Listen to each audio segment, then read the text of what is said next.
Ada pertanyaan, apakah memang agama tidak perlu hadir dalam dunia private?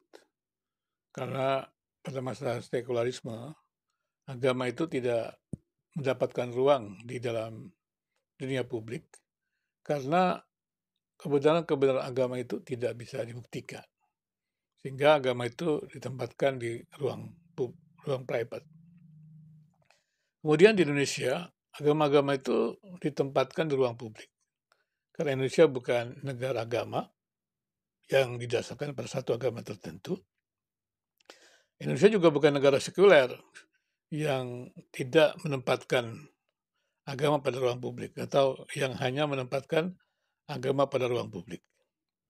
Itulah sebabnya di dalam ruang publik Pancasila ini, maka agama-agama itu mendapat tempatnya. Jadi Pancasila itu adalah rumah pemikiran agama-agama. Jadi Pancasila itu sebenarnya adalah rumah pluralisme, rumah pemikiran berbagai agama. Sehingga berbagai agama yang ada di Indonesia itu bisa mendapatkan tempatnya untuk mereka hadir di bumi Indonesia dan memberikan peran positifnya. Kehadiran agama-agama di ruang publik ini dapat dipahami mengapa, karena agama-agama itu telah hadir di Indonesia dan dalam perjuangan bangsa, agama-agama itu telah memberikan kontribusi positif. Jadi karena peran agama-agama itu dalam perjuangan bangsa, perjuangan mengisi kemerdekaan, maka agama-agama itu mendapat tempatnya di ruang publik. Artinya adalah agama-agama itu memiliki nilai-nilai inklusif yang kemudian dapat menjadi landasan bersama dari agama-agama itu, dan karena memiliki landasan bersama itulah mereka agama-agama itu bersatu melawan penjajah. Demikian juga agama-agama itu bersatu untuk membangun Indonesia. Sehingga kesinambungan Indonesia, berjalannya Indonesia ini adalah juga peran agama-agama itu. Tapi pertanyaannya kemudian adalah, mengapa perjumpaan agama-agama itu, atau bisakah perjumpaan agama-agama di ruang publik itu lestari tanpa konflik? Atau bisa juga perjumpaan agama-agama di ruang publik itu, bisakah mereka tidak memaksakan nilai-nilai absolut mereka? Karena kalau kita perhatikan, semua agama mengklaim dirinya paling benar. Dan berarti juga kalau mengklaim dirinya paling benar, maka yang lain dianggap salah. Nah, itulah yang terjadi dalam perdebatan-perdebatan di dalam kalangan debater atau apologet agama itu. Dan itu menurut saya sangat memprihatinkan.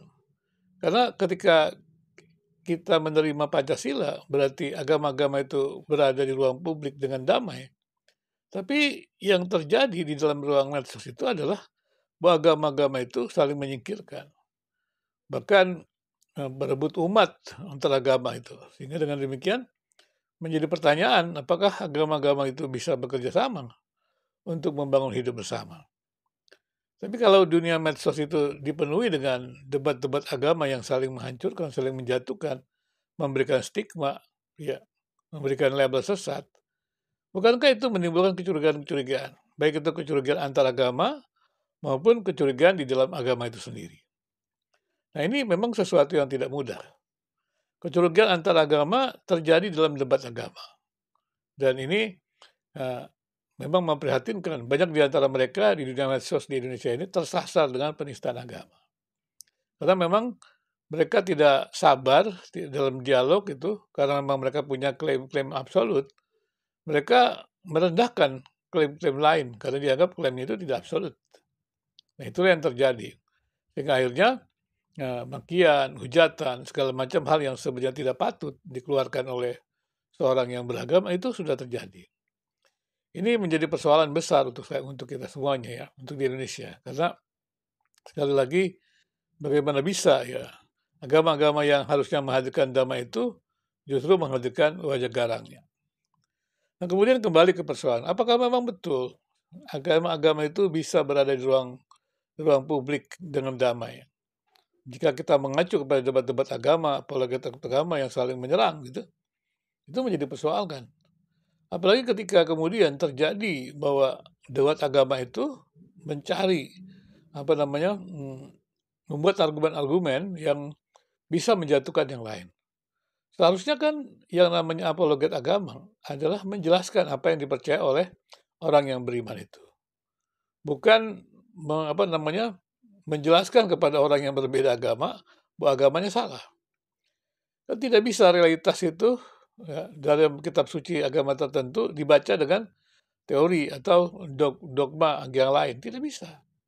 Tapi yang terjadi adalah untuk menjatuhkan yang lain, maka dia lakukan seperti itu. Dan ini sebenarnya kebenaran persepsi sebenarnya. Bisa dikelompokkan kebenaran persepsi, bukan kebenaran berdasarkan data. Data yang mereka ungkapkan itu bukan data, apalagi ketidakmampuan mereka melakukan analisis data. Tapi mereka tetap berkukuh bahwa itu adalah data.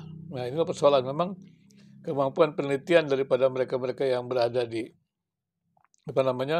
debat-debat agama itu memang kurang sekali. Ya, karena siapa saja bisa berbicara tentang agama di negeri ini. Di dunia medsos siapa saja bisa gitu. Bahkan bisa jadi juga orang-orang yang bergelar itu, saya nggak tahu gelarnya dari mana, tapi mereka tidak tahu kemampuan akademisnya sampai di mana. Ini kan menjadi persoalan gitu. Sehingga tiba-tiba membuat sensasi dan kemudian muncullah buzzer-buzzer mereka dan mereka menjadi populer. Dan dianggap itulah mereka yang menjadi ukuran kebenaran agama-agama. Itu kan menjadi persoalan sekali.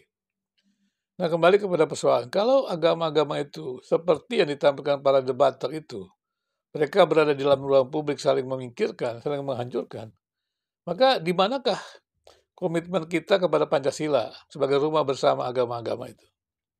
Harusnya kan kita menjaga Pancasila sebagai rumah bersama agama-agama, sehingga kita tetap bisa ya bekerja sama.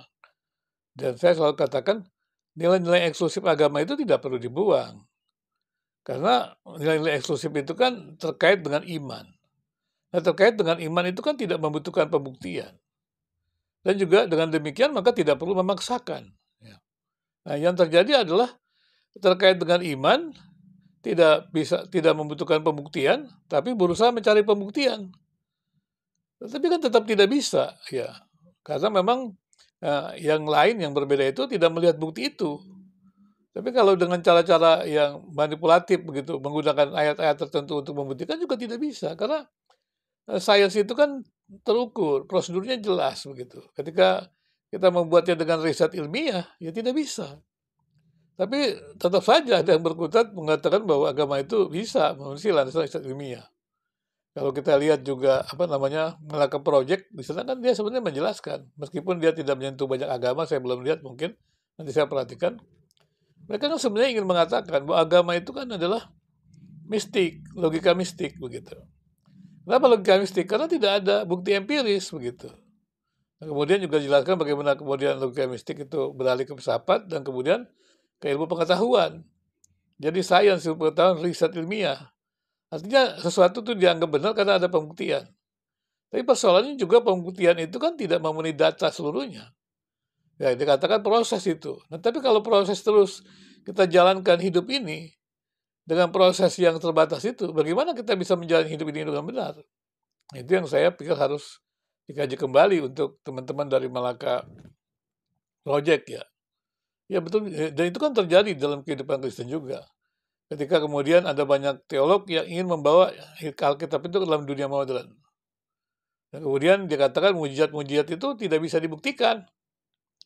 Ya, seperti misalnya Yesus berjalan di atas air. Nggak bisa dibuktikan sekarang ini. Demikian banyak mujizat-mujizat lain lagi. Tidak bisa dibuktikan. Ya. Seperti juga misalnya kebangkitan Lazarus. Tidak bisa dibuktikan. Nah, itu kan dikelompokkan dia kepada mitos-mitos. Dan kemudian, itulah kemudian bagaimana Alkitab dibawa ke dalam dunia modern itu disaring dengan metode riset gitu. Jadi yang tidak ada pembuktian empiris dianggap bukan firman Tuhan. Nah, ini kan menjadi persoalan. Itulah kemudian terjadi kubu Injili namanya dan kubu liberal. Kubu Injili yang berpegang kepada Alkitab adalah firman Allah. Kalau liberal tidak ya, karena menekankan kepada sains ilmu pengetahuan. Tapi apa sekarang kita masih harus ribut seperti itu? Kalau saya menyarankan jangan. Jadi jangan dua-duanya membuat klaim absolut. Injili juga tidak boleh membuat klaim absolut, tidak bisa. Demikian juga teman-teman yang liberal yang menggunakan sains kan sudah jelas tidak ada rumusan absolut dari sains itu sendiri. Kenapa tidak ada? Karena populasi itu terlalu luas, tidak terjangkau. Yang ada adalah sampel. bagaimana kita mengatakan bahwa itu absolut, padahal kita belum tahu seluruh isi dunia. Nah, ini perlu belajar dari Derrida gitu ya. Jadi orang-orang modern itu perlu belajar dari Derrida juga. Jadi sebenarnya kalau kita melihat pemikiran-pemikiran itu, sebenarnya kita harusnya bisa lagi saling belajar. Menurut saya metode yang berbeda ya tidak perlu dipertentangkan. Tapi kita bisa memanfaatkan berbagai metode mencari kebenaran itu. Dan kemudian integrasinya menjadi sesuatu yang sangat penting sekali. Sekarang kan zamannya transdisiplin. Jadi jangan menegasikan yang lain.